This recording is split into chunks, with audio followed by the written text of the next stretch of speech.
शाब्दिक आणि अशाब्दिक कौशल्य एकत्र वापरण्याच्या पण असतात. पण काही गोष्टी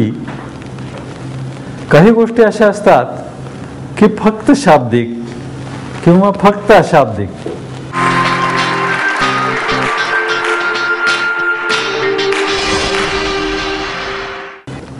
तर तुम्ही जेव्हा एखाद्या गोष्टीबद्दल विचार करत असता, ती भूतकाळातली घटना असली तर विचार तुमची वाणी मांडत असते, शब्द तुमच्या वाणीमधनं येत असतात आणि तुमचं मन ती अनुभूती घ्यायला लागतं.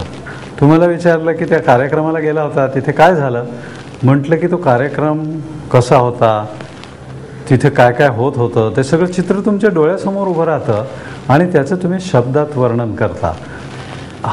आणि भविष्यामध्ये काय होणार आहे ह्याचा ज्या वेळेला तुम्ही विचार करता तेव्हा भविष्यातली ती गोष्ट कुठे घडणार आहे त्याचाही तुम्ही विचार करता आणि मनाने तुम्ही तिथे असता, ती अनुभूती घेत असता आणि त्यावेळेला वाणी त्याचं वर्णन करत असते की अमुक ग्रस्त येणार आहेत, मग त्यांच्याशी मला बोलायचं आहे, त्यांच्यावर मला छाप टाकायची आहे, मला मुलाखत द्यायची आहे, मला प्रश्न विचारले जाणार. हे सगळं शब्द आणि अनुभव हे दोन्हीचा एक्सचेंज चाललेला असतो. मन आणि वाणी यांच्यातला तो संवाद असतो. आता तुमची आंतरिक शक्ती जी आहे ना, त्यांना शब्दाचा अर्थ कळत नाही. शब्द हे तुमच्या आंतरिक शक्तीसाठी फक्त खुणा आहेत, पण त्या खुणांच्यावरनं मन ती अनुभूती प्रगट करायला लागते. आता गाय असं कोणी जर म्हटलं तर गाय हा प्राणी आपले पटकन डोळ्यासमोर उभं राहतो. त्या प्राण्याचा आणि गाय ह्या म्हणण्याचा काही संबंध नाही आहे. एखाद्या इंग्रजी जाणणाऱ्या माणसाने त्याला पाहिलं तर तो काऊ म्हणेल, तर त्या काऊचा त्या गायीचा काही संबंध नाही आहे, त्या प्राण्याचा काही संबंध नाही आहे. पण त्याच्या डोळ्यासमोर गाय उभी राहील, तुमच्या डोळ्यासमोर सुद्धा गाय उभी राहील. त्याच्या आंतरिक शक्तीला काऊ हा गाय हा प्राण्याचा सिग्नल आहे, तुमच्या आंतरिक शक्तीला गाय हा त्याचा. इंग्रजीत गाय म्हणजे माणूस, that guy is not behaving properly असं ते म्हणतात. तर आपण गाय हे जनावर समजतो. तर ते प्रत्येक भाषेमध्ये तो तसा फरक असतो. आणि दुसरं काय आहे माहीत आहे का, की अनुभवांचं वर्णनसुद्धा संपूर्णपणे शब्दात करताच येत नाही. कुणाचं ज्याचं शब्द भांडार जास्त असेल, की चर्चिल इंग्रजी भाषेमध्ये त्याचं प्रचंड शब्दाचं ज्ञान होतं. आपल्याकडे विनोबा भावे, आचार्य अत्रे, पु ल देशपांडे हे शब्दप्रभू लोक, म्हणजे त्यांच्याकडे शब्दाचं भांडार प्रचंड होतं. ते पटकन सुचायचं त्यांना, ते वापर पण करता यायचा. पण तेवढं शब्दाचं भांडार जरी असलं तर तरी अनुभव पूर्ण प्रगट होत नाही शब्दातनं. आता तुम्हाला पेरू खायला दिला, तुम्ही म्हणालात गोड होता.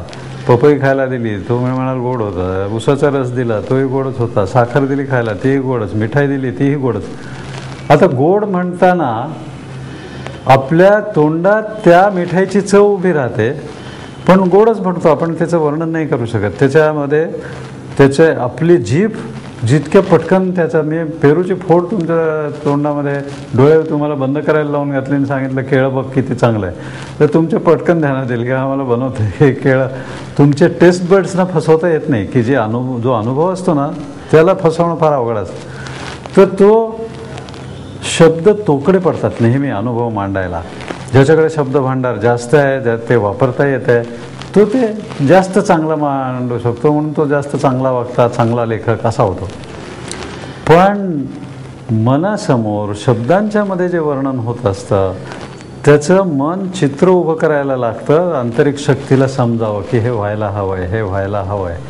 ह्याला व्हिज्युअलायझेशन म्हणतात, ह्याला चित्रण म्हणतात. म्हणजे जे शब्द उच्चारले जात आहेत त्याचं चित्रण मनामध्ये होत राहतं आणि नंतर मग त्या शब्दांचा उच्चार करायची गरज न राहताच त्या अनुभवाचं चित्रण परत मनात होत राहतं. हे आपल्याकडचं एक प्रकारचं ध्यान आहे, चित्रण हे. आणि ते मनाची तयारी करण्यासाठी, आत्मविश्वास वाढवण्यासाठी खूप उपयोगी पडतं. चित्रणानेच आपण आत्मविश्वास घालवून बसतो, हे आपल्याला माहीत नसतं की चुकीच्या गोष्टींचं चित्रण व्हायला लागलं की आपला आत्मविश्वास जातो. नको त्या गोष्टींचं चित्रण व्हायला लागलं किंवा ज्या गोष्टींचा आपल्याशी संबंध नाही आहे त्याचं चित्रण मनात व्हायला लागलं की आपली एकाग्रता जाते. आणि आत्मविश्वास आणि एकाग्रता हे दोन्ही जर आपण घालवली तर आपण अगदी फडतूसच ठरणार, त्याच्यात काही प्रश्नच नाही आहे. उत्तम कामगिरी करता येणं शक्यच नाही आहे. तुम्ही कुठल्याही कॅलिबरचे असला तरी तुम्ही अपयशी ठरता. तर तसं ठरता कामा नये, म्हणून तुम्ही चित्रणाचा ताबा घ्यायचा असतो. म्हणून शाब्दिक विचार तुमचे जे असतील त्यांच्यावर आधी ताबा मिळवायचा आणि मग त्या शाब्दिक विचारांची आवश्यकता राहत नाही. योगामध्ये असं सांगितलेलं आहे की